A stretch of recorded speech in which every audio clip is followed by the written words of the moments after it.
reflect. That's why we call ourselves Mirror Theater. We try to reflect back a little something of value that we have heard, seen, and felt. Our media, however, are not numbers. We use image, gestures, and sound. We get at what one conference delegate said, below words, the things that cannot be said. As research instruments, the actors and I have resonated with the Thursday night and Friday sessions and wrote this collection of vignettes today. We offer them as a synthesis of some of the underlying themes of the conference. Some of you will recognize some of the sessions that you attended. Others will be provided with insights from other sessions of the conference. Like all evaluation and research methods, it has its limitations. First, the mirror reflects backward. Second, it is two-dimensional. There are many things left unseen. It does not reflect sound. As Martin Buber and some other conference delegates have said, we conduct research as gifts to assist others on their journeys. We are all pilgrims in our stories through life to death. We are continually haunted by that hooded figure, but as other sessions have informed us, that encounter can be of the peaceful kind. It is the meanings that we bring to situations that free or imprison us. We thank the conference delegates for the many gifts they have given us. Their insights will haunt us as we return to our regular journeys, constructing new stories. We present them to you as a distillation, which we hope will haunt you in a peaceful way. Mirror Theater presents Research Replay.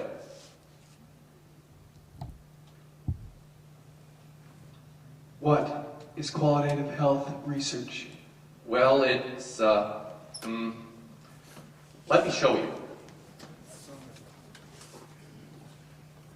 They call it the good old Mountain Dew, and then that refuses perfume.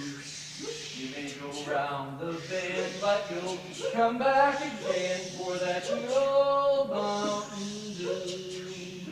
My Uncle North, he is soft and short, and he stands about 4'2". He thinks he's a giant when he drinks him a pint of that good old Mountain Dew.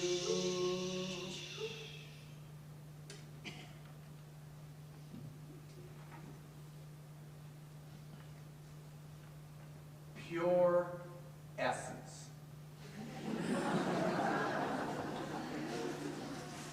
Here, Grandpa.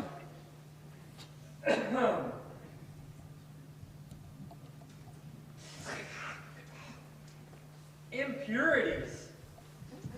How do you define that?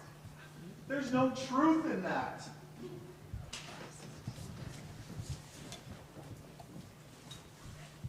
He's trying to be. Then you try.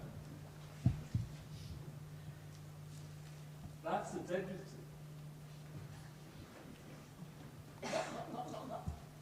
But it has texture.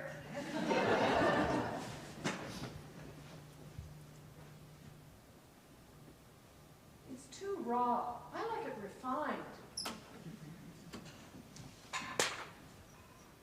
I like it this way. Me too.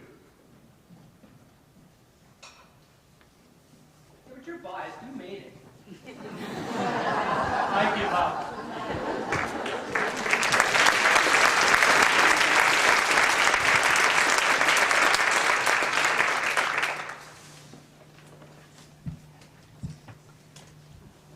Beep, beep, beep, beep, beep, beep, Beep. Beep. Beep. Beep. Beep. Beep. Beep. Beep. Beep. Beep. Beep. I expect this will do better with hospitalization. I expect to make a documentary on this case. I expect to get a good research grant. I expect to be able to use my new procedure here. I expect to get published. I expect to get some good data. I expect to be treated like a person.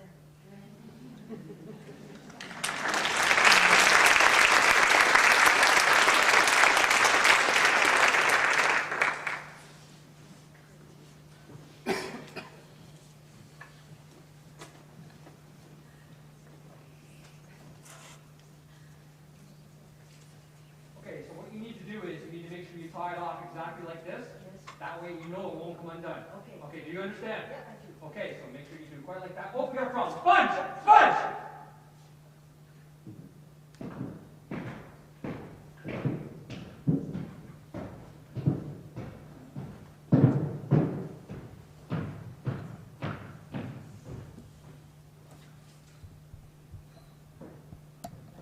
Case number 54.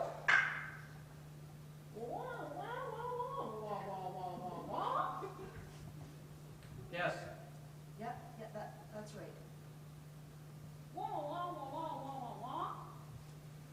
Yes, that's accurate. Yes, that is correct.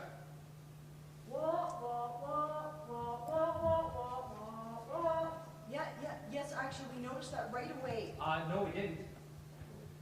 We didn't? No. Oh, that's right, no, we didn't. It happened like this.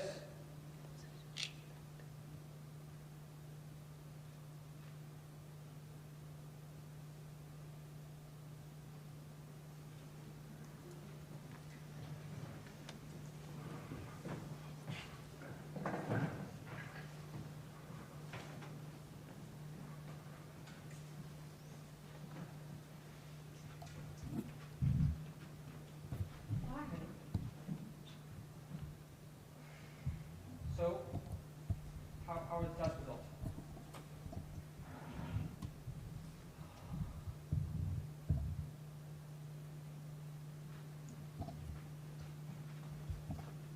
Hey, you. Hi, Carrie. How are you? Not so good. Oh, no. I got the results today. And it's malignant. Does that mean you have to get a mastectomy? Yeah, sorry. It's okay. I guess I should look on the bright side. I don't have much to lose.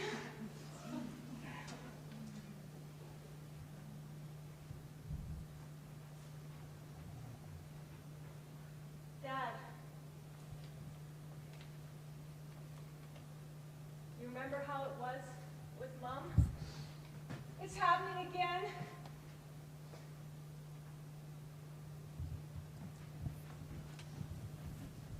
Excuse me, sir, do you have a minute? Oh yes, it's good that you are here. Have you worked on those reports? That's why I'm here. I'm really sorry. Remember they're supposed to be in yesterday at 3, now it's like 7. I know, sir, and I will have it into you by 2 today, I promise, but I have to ask you something. I need a legal Now asset. that is impossible. We are talking about international conference here. We have 4 more weeks to do. But sir, We are talking about registration. We have to work on the program. sir, I have breast cancer. I'm very sorry about that. Take all the time you want. Thank you. Hi, sweetheart. Mommy, How you doing? good. What you doing? I'm playing with Sarah. Oh. Do you want to hold her? I'd love to hold her. You're her grandma.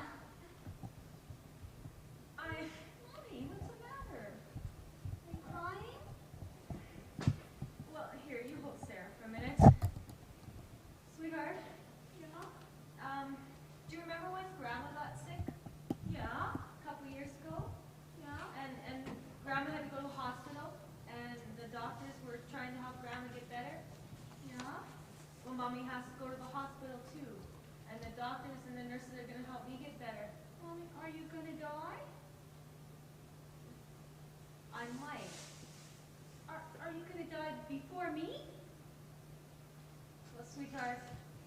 Sometimes that's just how it is. Oh, goody. You'll be waiting for me in heaven when I get there.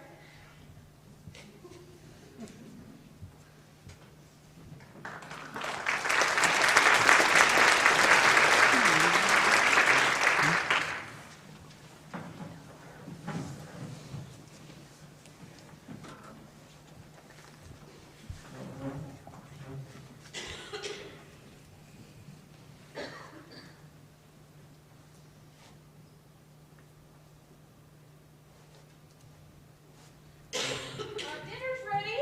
Yeah, the business meeting needs to happen at 5 o'clock. Yeah, I know it's 3 o'clock now, but we're supposed to meet that guy in Korea next week, so we really need to get there. Yeah, I'm going to check my notes here. Hey, Mom. I'm gonna eat in the TV I room, can't remember okay? the name, I don't have it written down. Yeah, I know it has to happen. Can you be there in my place? Gotta go, Mom. See you later. Really? Where are you going? Okay, all right. I don't know if I can make it in 5 minutes. See if I can. Hi. Hi. It was good, thanks. I know, it's got to be there. Soon.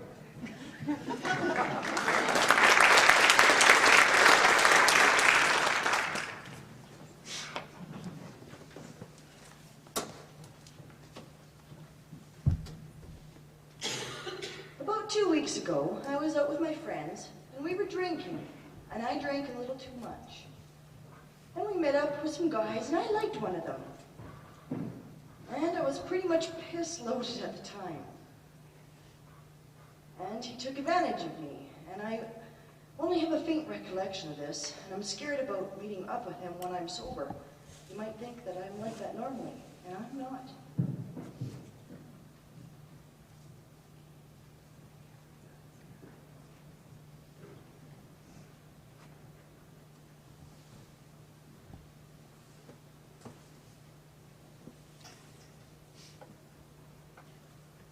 So, on the hallway to visit the next patient.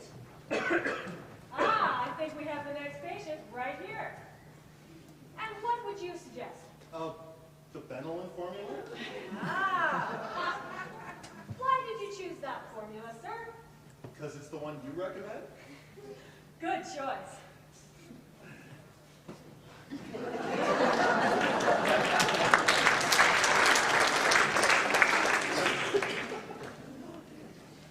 Now, we need to discuss which methodology is best for this form of data, this research we're doing. What would you suggest? Grounded theory. Why would you choose that? Because I know it's what you use in your research. Good choice.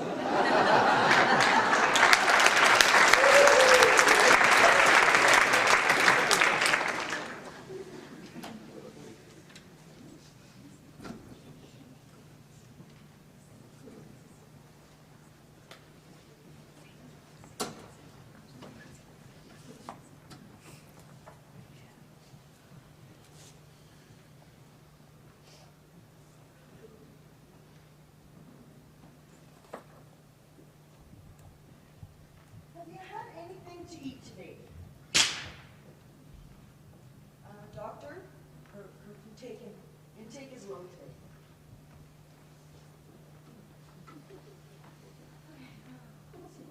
Have you had anything to drink yet? Doctor, I'm afraid she hasn't consumed much water today. Have you had a good poop yet? Yes, doctor, she has had her daily bowel movement.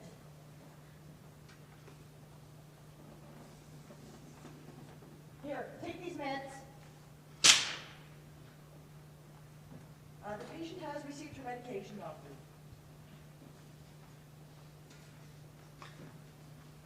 Remember these pictures. Can you remember their names? Doctor, the Alzheimer's in 68 is doing worse.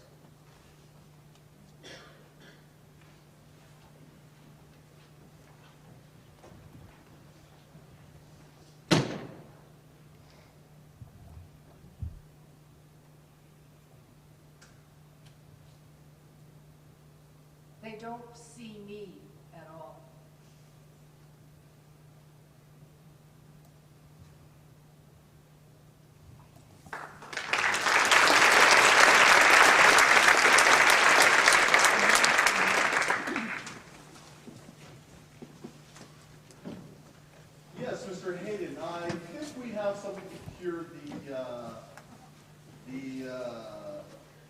Oh, you mean this? Yes, that, yes. I think we're going to start you off with a cream for the treatment. I don't think I need any treatment. Are you sure it's not normal? I'm fine with it. It's okay. It might make some other people uncomfortable. Well, that's their problem, not mine. It could be infectious. It doesn't hurt at all. It could be cancerous. It could be cancerous. I think I'll take my chances. We have this procedure. You'd be perfect for it. I don't need any procedure. You don't want any treatment. I don't want any treatment. Why don't you want any treatment? I don't think I need it. I'm going to prescribe you to the psychiatrist. I don't need a psychiatrist. I'll tell him you said that.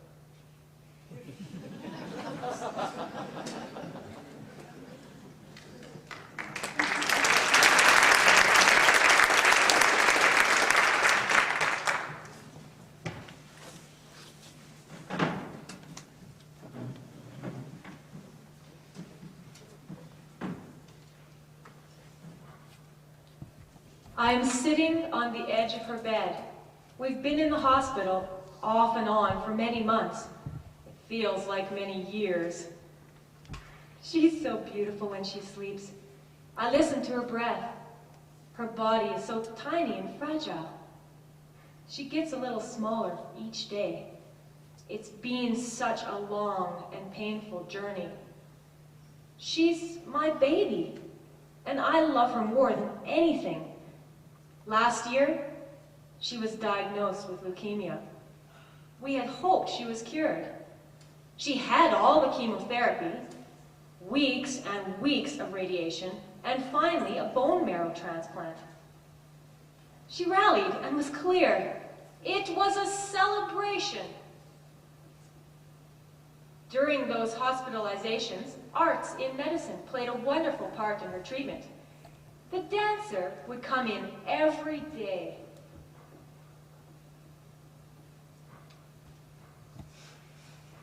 They would throw ribbons around the room and dance, waving their beautiful colored scarves. She loved it and seemed to enjoy it so much. She would giggle and move and flow with the music. She always waited for that dancer to come back.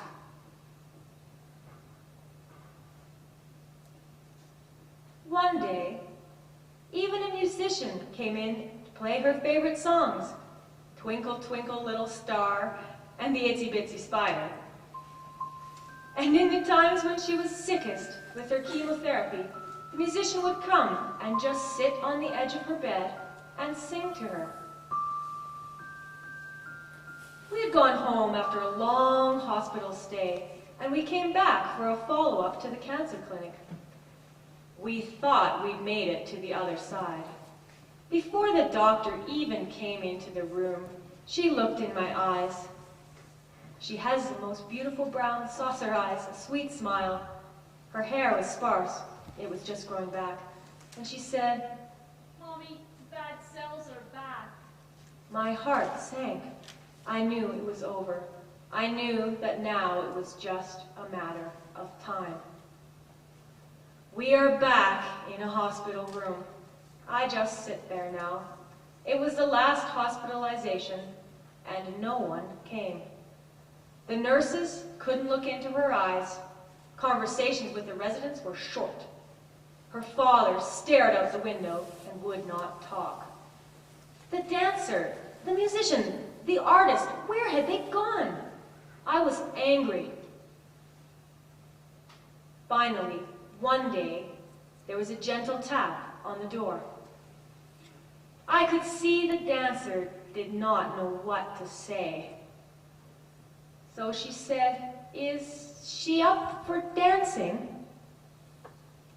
Her eyes were closed, but just then she opened them. She says, "Oh, yes, yes, I want to dance." It was as if at that moment life returned to her body. The silk scarves waved around her head. The dancer held her body and lifted her gently off the bed. Would you like to dance with me? She started. She twirled. She giggled. She floated on the music. It was so beautiful. My precious little girl was dancing. She danced and she danced and she twirled, and I can still hear her soft giggles floating around the room. I could feel the tears rolling down from my eyes. It was a precious moment I will hold in my heart the rest of my life. In the dance, she did a perfect little twirl, and then she paused and said, Oh, Mommy, don't worry about me. I'm going to heaven, and I'm going to dance with the angels. I thanked the dancer.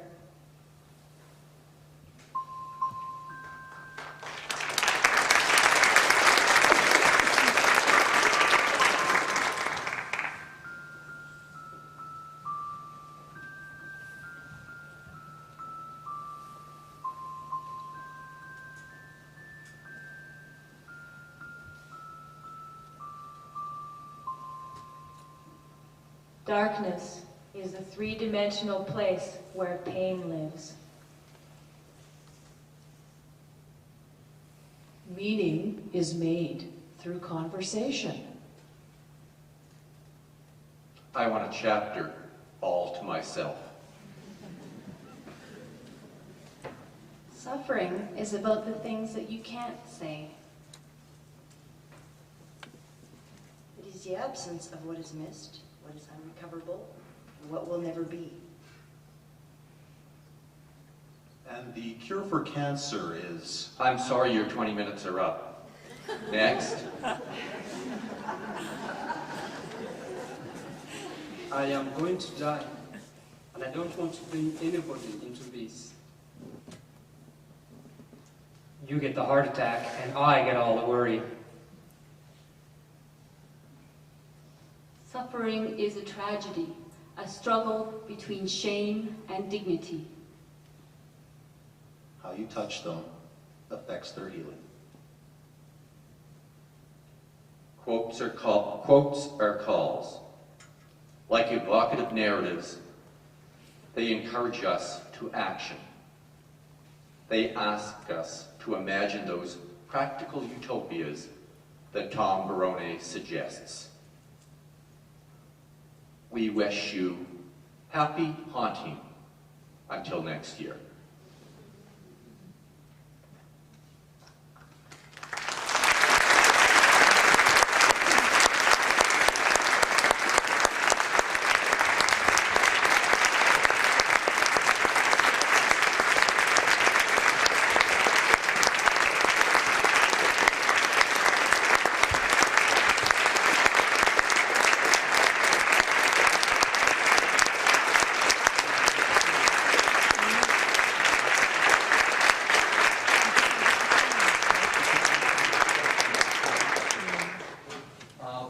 Some of the work that we do we call participatory research. We have just a couple minutes left. Those who need to be at other places, you're welcome to leave. But what we try to do is begin to invite the audience as we work in schools and in other events with this type of theater. And what we do is we take scenes and we replay them. And you, as audience members, can suggest other possible scenarios of how the scenes could go. This is what we call popular theater. When we work in secondary schools, there's usually two types of ways we go about it. The first is as we reconstruct the scene. When you begin to see a place where there may be a use or misuse of power, raise your hand. And when you do, you can become the author or the director and suggest that the actors change the tactic in one way, shape, or form. The second way we begin to take a look at it, for some people who are really brave souls who don't think the actors are getting it, they can actually come up on stage and do it themselves. What we try to do is give those two different formats, so those who want to take a voice, they can take a voice that's most comfortable to them. So what we will do is we'll begin to redo the nose, what we call the nose scene. And if someone would like to raise their hand when they would like to make a suggestion, we'll take a look at that just for a couple of minutes. So we move into a form of participatory research as those who are disseminating the information receive back and vice versa. Begin. Mr. Hayden, we're going to prescribe a cream to get your treatment started. I don't believe that I actually need any treatment. But what you have is not normal. Normal's a relative term. It's fine with me. But some people don't like seeing things like this. It makes them uncomfortable. Yes. Okay, we have a hand. It's usually the first one that your heart pounds until something happens. Yes.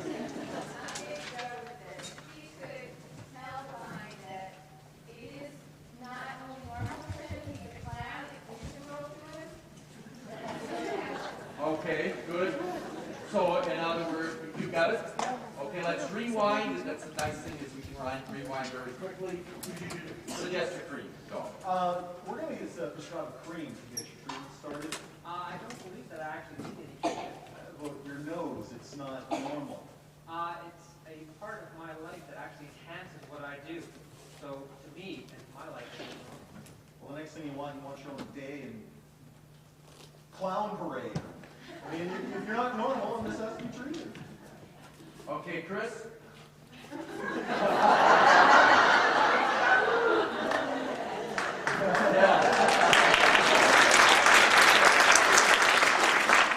Let's hear your inner dialogue when he says, my livelihood, or whatever depends upon it. I give you a line again. No, wait. The way I look is dependent on my life. It's a part of my life that's very important to me. It's very normal for me.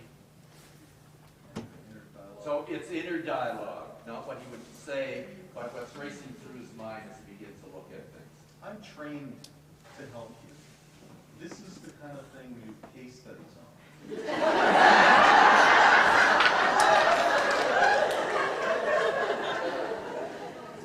If I can't help you, I'm useless. Is that true, Chris? If no patients want help, I have no job. Is it just a job? No, it's a way of life. It's a way of life. Do you want to be of use? Do you want to be of help? Absolutely. I'm trying to help them. Okay. Any suggestions for the yes? Well, I thought that when he was doing his self-speaking and so forth, at that point he might have said, geez, I'm losing all of this stylized universality. That was one of the quotes we were going to use as well. Any others? There was another hand back here too. Yes. How about changing perspectives and hand them over the nose to try? Okay.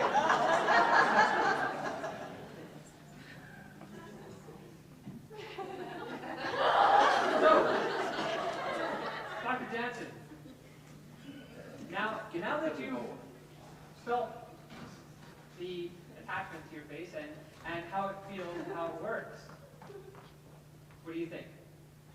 I still don't like it. Again, I think you're coming from a different place than I am.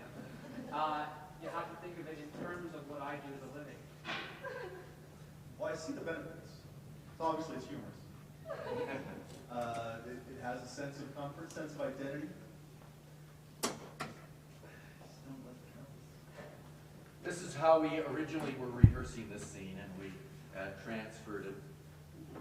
Here is your idiosyncrasy, or your individuality, whichever way you want to call it. It is a nice padding on the back of your neck that is permanent, and when you lean back, it's very comfortable. So what I'm suggesting here is let's maybe, taking your suggestion, maybe reworking it another way, go back and questioning him about his individuality as he is about yours. I'm sure you're very aware of the growth coming out of the back. This? Yeah, the strange thing is it's very comfortable. Like when I lay back, it's great. About how long has that been there? 6 months? 6 months. 8?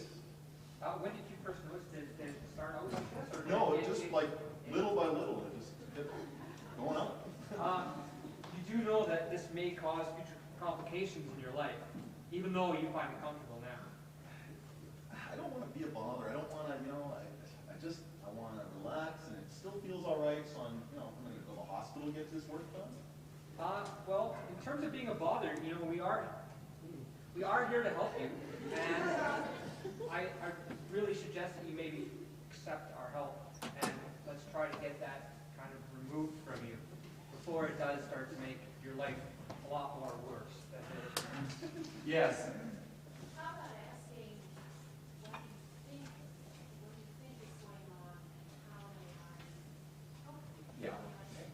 Yeah, because what's happening here is what we hear of an epistemological war, where you have to accept my frame in order for us to communicate, rather than accepting the diversity of frame. Yes? Okay, you got that? Go for it. And let's have the nose on too, please. Okay.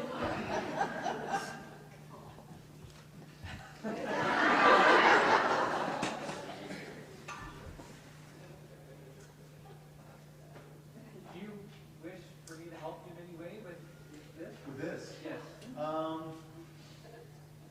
It doesn't really hurt me. It doesn't bother me in any way.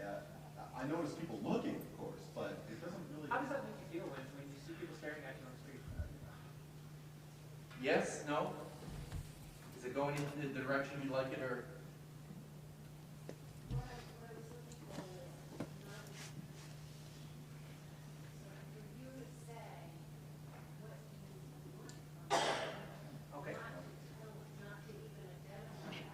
Okay. Not to identify this change in his body, this Okay. Okay. Assuming that he came to see me. Okay. Good. Good afternoon, Mr. Dennis. Good afternoon. What is it that I can help you with today?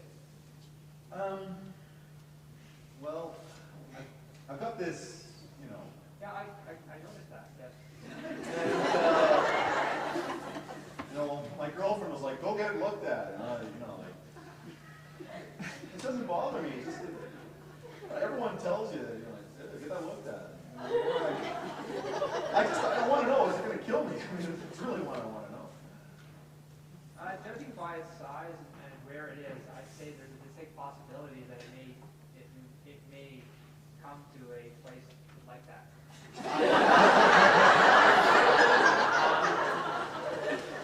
But I would definitely maybe take you to the hospital and have it really looked at by a specialist. So it's interesting because we go to physicians and teachers and many of what we would call, I guess, experts in sorts of ways because of their expertise. But the way we handle our expertise is quite a challenge, isn't it? In relation to, we want to give it, but how do we listen and give the expertise that the person wants? Nice point with this. And we use this type of drama because we believe that we don't have all the answers. We believe, or very few, but as a catalyst for conversation, the audience and we can dialogue and looking for other possible ways that we can act as we're haunted as we leave these places. So, in a real life sense, we can say, thank you very much, you've been a wonderful audience. And secondly, please remember that these scenes came from conference delegates over the last 2 days. We couldn't do it without you. Thank you very much.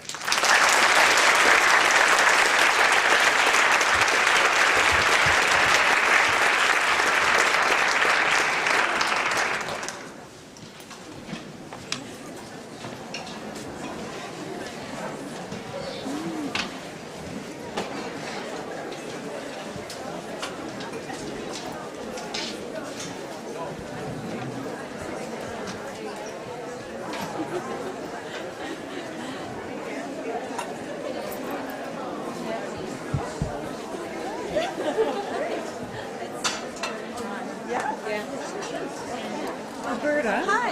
Hi, how are you? I'm looking for Karen. Karen? Yeah, Karen also. Where's Melanie?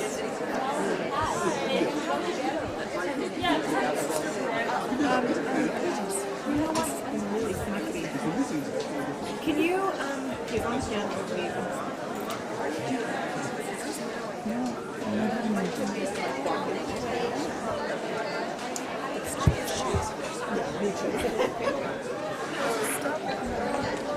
And there's another. No, yeah, that's just recorded. There's another one. And that's all that's recorded. You okay? Yes.